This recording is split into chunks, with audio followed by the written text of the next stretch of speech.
महाराष्ट्र के मुख्यमंत्री एकनाथ शिंदे ने मंगलवार को कहा कि शिवसेना यानी उद्धव ठाकरे गुट के नेता उद्धव ठाकरे ने बाल ठाकरे की हिंदुत्व विचारधारा को दफना दिया है और सत्ता की लालच में कांग्रेस और बाकी समाजवादी पार्टियों से हाथ मिला लिया है। ये बातें उन्होंने मुंबई के आजाद मैदान में दशहरा रैली में बोली। बिना उद्धव का नाम लिए शिंदे ने कहा, आपने अपनी वैचारिक वसीयत के साथ गद्दारी करके बाल ठाकरे की पीठ में छुरा घोपा है। मुझे हैरानी नहीं होगी अगर कल को वो लोग अपने स्वार्थ और सत्ता के लिए असुद्दीन ओवैसी की AIMIM से गठबंधन कर ले और हमास, हिजबुल मुजाहिदीन, लश्कर-ए-तैयबा जैसे आतंकी संगठनों को भी गले लगा ले। शिंदे ने कहा 2004 से उद्धव मुख्यमंत्री बनना चाहते थे, लेकिन कोई जुगाड़ काम नहीं आई। उन्होंने हमेशा ऐसा दिखावा किया कि उन्हें इस पद में कोई दिलचस्पी नहीं है। 2019 के चुनावों के बाद ऐसी बातें उड़ाई गईं कि उन्होंने शरद पवार की सलाह पर ये पद स्वीकारा, लेकिन सच ये है कि उद्धव के नाम की सिफारिश लेकर 2 लोगों को पवार के घर भेजा गया था। चुनाव के बाद उद्धव मुख्यमंत्री की कुर्सी पर बैठ गए।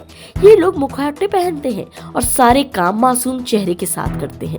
अपने सत्ता के लिए कांग्रेस और समाजवादियों के साथ देकर बाला साहब ठाकरे की हिंदुत्व विचारधारा को दफना दिया है। बाला साहब ने शिव तीर्थ से नारा दिया था, गर्व से कहो हम हिंदुस्तानी हैं, लेकिन अब उसी जगह से गर्व से कहो हम कांग्रेसी और समाजवादी हैं जैसे नारे दिए जा रहे हैं।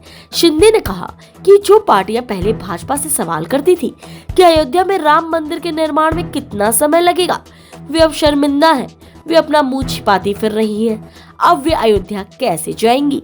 उद्धव ठाकरे ने शिवाजी पार्क ग्राउंड में दशहरा रैली में भाग लिया। यहाँ उन्होंने देश को मजबूत सरकार की जरूरत है, लेकिन कट्टर बहुमत वाली एक पार्टी की सरकार की नहीं, बल्कि गठबंधन की सरकार की। जब शासक की कुर्सी स्थायी नहीं होती तो देश मजबूत बनता है।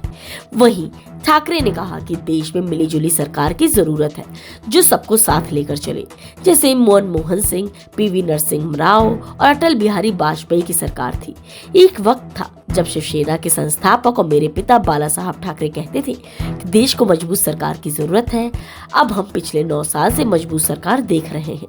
क्या लोगों की परेशानियां खत्म हो गई हैं? सरकार मजबूत होनी चाहिए, लेकिन किसी एक पार्टी के बहुमत वाली नहीं।